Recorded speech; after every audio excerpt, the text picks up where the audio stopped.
জীবনে কোনো চেঞ্জ নেই। জীবনটা একই অবস্থায় পড়ে আছে দীর্ঘদিন ধরে।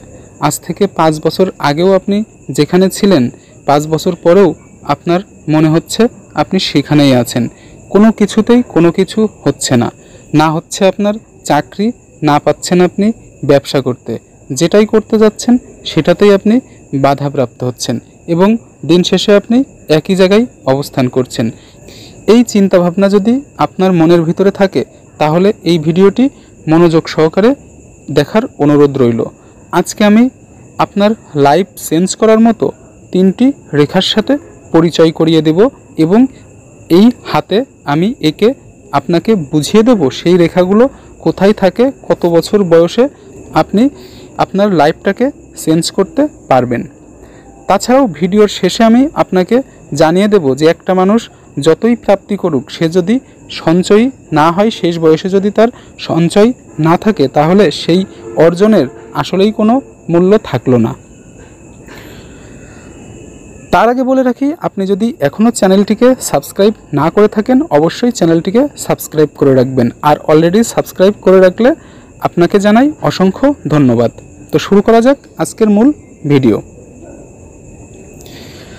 জীবনে পরিবর্তনের জন্য ভাগ্য কিন্তু খুব গুরুত্বপূর্ণ একটা জিনিস।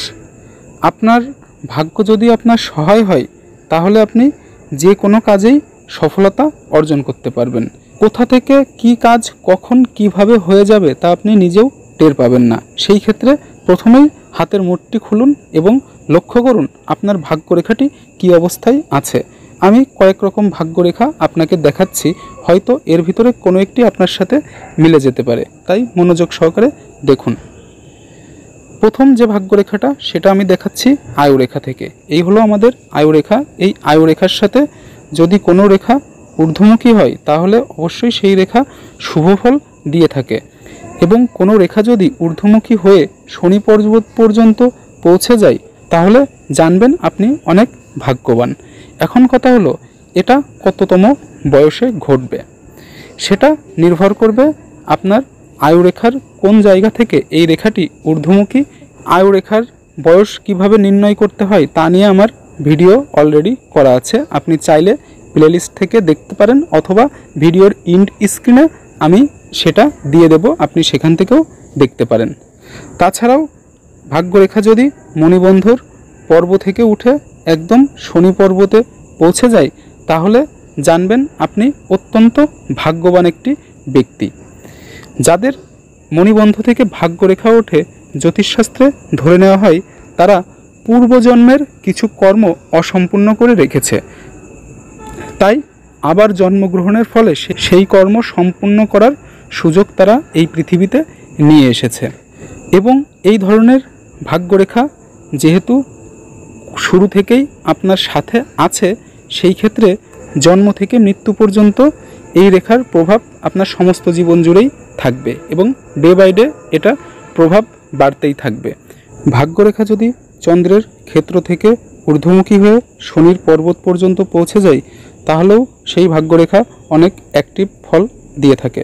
সেই ক্ষেত্রে আপনার মনে হতে পারে যে এই ভাগ্যরেখাটি কত বছর বয়স থেকে ফল শুরু হবে। দেখেন, যাদের চন্দ্র থেকে ভাগ্যরেখা শনি পর্বত পর্যন্ত যায় এই ধরনের জাত ব্যক্তিরা কিন্তু পরিবারের বিভিন্ন ব্যক্তিবর্গের দ্বারা নিয়ন্ত্রিত হয়ে তাদের ভাগ্য নিয়ন্ত্রণ হয়। সেই ক্ষেত্রে বলা যেতে পারে একটি পরিবার যদি তাকে নিয়ন্ত্রণ করে অবশ্যই তাকে 15 বছর পর্যন্ত বা 20 বছর পর্যন্ত তাকে নিয়ন্ত্রণ করবে। তারপর থেকে তার ভাগ্যের নিজ গতিতে ঊর্ধ্বমুখী হওয়ার কারণে সে নিজে নিজেই তার কর্মপ্রচেষ্টার মাধ্যমে সফলতা অর্জন করতে পারবে। 2 নম্বর যেটা আপনাকে দেখতে হবে সেটা হলো বৃহস্পতির ক্ষেত্র। বৃহস্পতি উচ্চ আকাঙ্ক্ষা, পারিবারিক সুখ, ধর্মের প্রতি আত্মবিশ্বাস, মনোবলের কারক গ্রহ। এই বৃহস্পতি থেকেই আপনি বুঝতে পারবেন আপনার উচ্চ আকাঙ্ক্ষা কেমন। সেই ক্ষেত্রে লক্ষ্য করুন বৃহস্পতির ক্ষেত্রটি কত জায়গা জুড়ে আপনার হাতে রয়েছে। যত বেশি জায়গা জুড়ে থাকবে, ফোলা ভাব থাকবে, ততই আপনি বুঝতে পারবেন যে আপনার বৃহস্পতি ক্ষেত্র ভালো আছে। তার সাথে যদি দেখেন আয়ুরেখার সাথে কোনো রেখা বৃহস্পতির পর্বত ছুঁয়েছে বা স্পর্শ করেছে তাহলে সেটা অত্যন্ত শুভ একটি লক্ষণ। ইনস্ট্যান্ট প্রোগ্রেস লাইন এই রেখাকে বলা হয়, অর্থাৎ ব্যক্তি যে কোনো ধরনের সমস্যা থেকে হঠাৎ করেই মুক্ত হতে পারবে। তাছাড়াও বৃহস্পতিতে বিভিন্ন ধরনের শুভ চিহ্ন থাকে। আপনাকে এটাও দেখতে হবে আপনার হাতে কি কি চিহ্ন রয়েছে। সেই শুভ চিহ্নের ভিতরে আপনার বৃহস্পতিতে একটি যদি প্রোগ্রেস লাইন থাকে এবং উল্টো সাইড থেকে যদি আরেকটি রেখা এসে কেটে দেয় তাহলে দেখবেন একটি ক্রসের তৈরি হয়েছে। এই ক্রস বৃহস্পতির উচ্চ আকাঙ্ক্ষাকে বহুগুণে বাড়িয়ে দেয়, অর্থাৎ আপনি যে কর্ম করবেন সেই কর্ম বৃহস্পতির দ্বারাই আপনি প্রভাবিত হয়ে সেই কর্মটাকে আপনার জীবনে এমনভাবে জড়িয়ে ফেলবেন যেখান থেকে আপনি শুভ ফল পেতে বাধ্য। তাছাড়াও বৃহস্পতিতে যদি দেখেন যে ত্রিভুজ চিহ্ন আছে অথবা চতুর্ভুজ চিহ্ন আছে তাহলেও বৃহস্পতি থেকে আপনি অত্যন্ত শুভ ফল পেতে পারেন। 3 নম্বর যে রেখাটি নিয়ে কথা বলবো সেই রেখাটি অত্যন্ত গুরুত্বপূর্ণ। এই রেখাটিকে রবি রেখা বলা হয়, অর্থাৎ অনামিকা আঙ্গুলের নিচে যে ক্ষেত্রটি রয়েছে এই ক্ষেত্রে যে রেখাটি থাকে এই রেখার নাম হলো রবি রেখা। জ্যোতিষশাস্ত্রে বলা হয়েছে যেই ব্যক্তির হাতে রবি রেখা নেই সেই ব্যক্তির জীবন অন্ধকারে আচ্ছন্ন। ঠিক তাই এই অবস্থায় কখনোই একজন জাত ব্যক্তি ভালো ফল দিতে পারে না। তাই আপনার হাতে রবি রেখা আছে কিনা সেটা দেখে নিন। অনেকের হাতে একাধিক রবি রেখা থাকতে পারে, ঘাবড়াবেন না। একাধিক রবি রেখা মানে আপনি একাধিক কাজে নিজেকে নিয়োজিত করতে পারবেন। আপনি যদি একাধিক কাজে নিজেকে নিয়োজিত করতে পারেন তাহলে অবশ্যই একাধিক থেকে আপনার ইনকামের সুযোগ সৃষ্টি হবে। সেই ক্ষেত্রে আপনার জীবন অবশ্যই পরিবর্তন হবে, একথা নিশ্চিতভাবে বলা যায়। আবার যদি আমরা 3টি মূল রেখা দেখি তাহলে একটি ভাগ্যরেখা, বৃহস্পতিতে শুভ চিহ্ন এবং একটি রবি রেখা। অবশ্যই এই প্রত্যেকটি রেখা সুন্দর হতে হবে, অর্থাৎ এই রেখাগুলোর ভিতরে জপ চিহ্ন, তিল চিহ্ন থাকা চলবে না।